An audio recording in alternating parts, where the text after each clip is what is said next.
Howdy crypto friends, currently in an Airbnb on a mountaintop in North Carolina with pretty bad internet.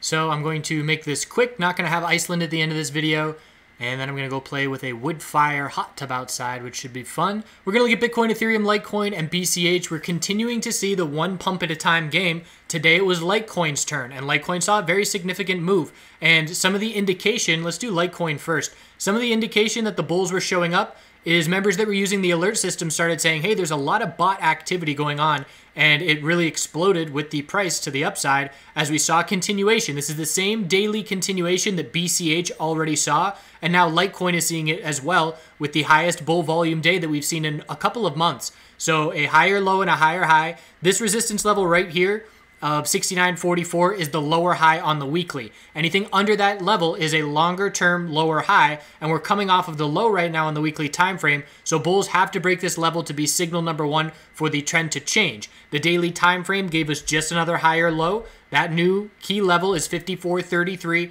and very solid follow through, and Bitcoin's on the verge of getting this follow through as well. So here is the alert system with it showing up where the bots were doing. So some of them are not very significant, you know, buying 1 LTC, 1.21 LTC, but it happens every 0.3 seconds. So obviously that does add up. We have one here started picking up in volume 24 every 0.3 seconds. And then over here we had 500 every 3.3 seconds. So the bottom line is there was a lot of bot activity. And again, it recognizes when there is a consistent amount being bought at a consistent interval of time.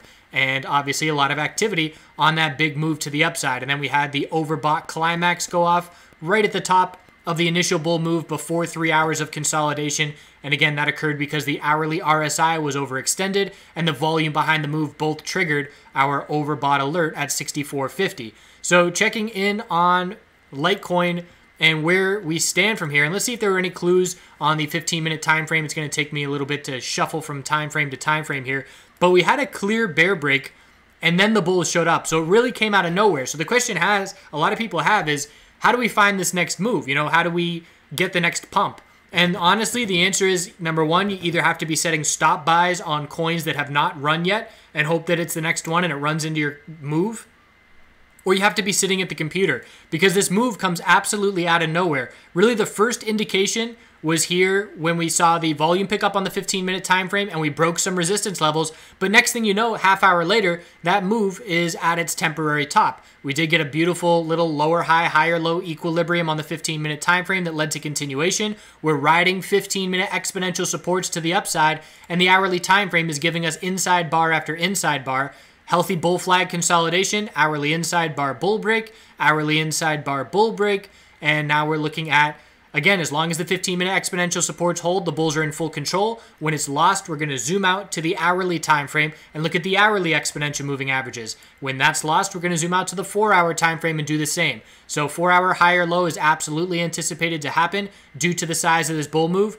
And we're going to be watching that key resistance on the weekly time frame, 69.44, for the rest of the week. Again, I've said it a couple times now, these individual coin pumps, yes, they're not, you know, sector-wide, and they're not massive moves, but they are shifting my perspective and my opinion on what's going to happen. And every time we see another coin pump like this, it shifts the odds for me that Bitcoin's going to break bullish from this weekly pattern. Obviously, I'm not making any moves until Bitcoin gives us the clear signal, but I am absolutely giving it a 50-50 chance still. Once these altcoins started pumping, that's when I flipped from, you know, 65.35 for the bears. Now I'm giving it just a straight up 50-50. Let's see, either 6,000 is going to break or the bulls are going to break the lower highs. And at this point for Bitcoin on the daily time frame, inside bar bull break signal occurred at 65.58. Significant follow through on that move. And we're watching the daily higher lows here as well. So what signal do we need to see break on the resistance for the bulls to show up? It's not 68.40.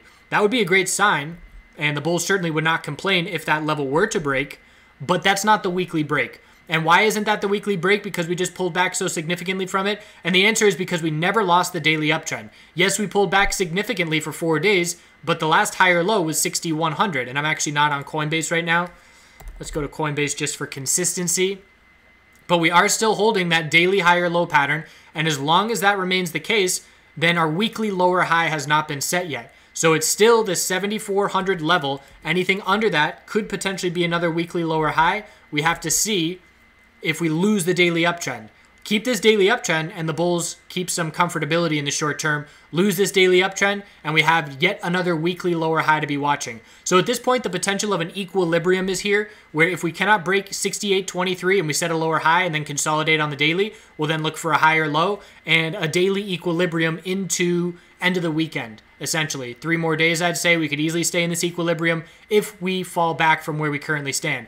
Essentially, we're going to have to lose the 4-hour higher low pattern to give ourselves a daily lower high, and at this point we can absolutely anticipate a higher low is going to form on this consolidation. The bulls are certainly still in control right now as I speak on Bitcoin, but we do know that we're a bit extended. The hourly RSI is up over 80 at this point. We're coming up to test the recent high, and bears are definitely going to be scouting potential entries, and the bears are either going to use the top of this move currently up at 67.34, which is about to be tested, or they're going to zoom out and use that 68 level. And here on Coinbase, that daily level of resistance where we rejected is 68.23. So bulls are looking pretty good. We don't have any red flags at this point. Again, the weekly time frame for Bitcoin, we've been watching it for months and months, knowing it's going to continue to tighten, and we are getting very close to that flex point. So see how this move on the weekly, it shows it more clear. This is the same bull move. We have our high of 8,500 essentially, our low, lower high, higher low, and we're just looking for that lower high to be set if we cannot break 7,400 on this move. So still in a tightening equilibrium. It's still 74 resistance for me, but the bulls do have some really nice momentum in the short term. And the question is, heading into tomorrow, do we set the daily equilibrium, or are the bulls able to break 68.23 for continuation? So that's the big question into tonight. Checking Ethereum on the daily time frame, it too has seen a significant bull break from its daily inside bar, but the resistance is a ways away. So that resistance up here is at 255. Bitcoin a lot closer to a bull break than we are here. 10% needed more for Ethereum. So it's much more likely that Ethereum sets a lower high and tightens up on the daily than it is for Bitcoin, but we could see both of them do that. So again, daily inside bar bull break was 222. We made it up $11 over that. 15-minute, are we riding the 15-minute exponential supports? The answer is yes. We're testing the high. If we lose those exponential supports, we then zoom out to the hourly and then zoom out to the 4-hour, just like everybody else. As of right now, the bulls are still in full control in the short term, and we're just going to be watching for some signals that they're tiring out, which will be losses of the higher lows on the 15-minute first. Then on the hourly would show further consolidation. So again, start on the smaller term time frame and then zoom out from there once a pattern or once something develops. So lose the 15-minute uptrend, zoom out to the hourly time frame to get perspective from there, because we will anticipate these names to form an hourly high or low. So Litecoin broke bullish on the daily. It's looking at its weekly resistance. If Bitcoin were in the same point that Litecoin we're at right now, we'd be at about 7,100, looking up at that 7,400 level with bulls salivating. BCH, pretty good follow through. Look at that follow through on the daily time frame. For here as well, the weekly lower high is a ways away, so we're not close to changing the trend because we're coming off the low of this pullback, whereas Bitcoin is not coming off of a low. All these other three names are coming off of a low, so it's a bit of a different perspective. Anything under 659 is a weekly lower high, but we have made a massive move off of our consolidation on the daily, and we are certainly going to look for a higher low on the daily time frame to form, and then we'll take it from there. So no equilibrium chance on BCH because we already broke bullish. No equilibrium on the daily for Litecoin. It's just Ethereum and Bitcoin that still have the possibility of giving us those equilibriums, and we're going to see in probably the next 6 hours, we'll know if we're going to top out and need to consolidate, or if the bulls are going to be able to break those resistance levels. So all in all, things are looking okay for the bulls, and we'll take it at this point because things have been looking bleak for so long that for them to be looking okay, again, it's anybody's game right now with where we stand and how tight things are. Deep pockets can move this any way they want, and it all depends on, you know, who has the deeper pockets and what do they want. And I do believe that with the Bakkt exchange coming up in November, there are some potential catalysts approaching, and I think we could break bullish. So I'm going to be looking for placing stop buys just in case. I'm going to be waiting. Again, the ideal scenario for me on Bitcoin would be to see a bull move up, break 68.23, pull back, form a higher low on the daily, form a lower high, lose the daily higher low pattern. That will give us a very clear new weekly lower high of resistance, find a support level somewhere in the mid to lower 6,000s, and then just turn right around and break that resistance. Because as soon as we set a weekly lower high, if we do, I'm putting a stop buy above that level. And I don't want to put it above 7,400 right now, because if I'm going to get triggered into that move, we're going to have already run 10% by the time my stop buy even triggers. The tighter we get, the more clear the follow through is, because the bulls have not extended themselves, or the bears, they have not extended themselves before the break occurs.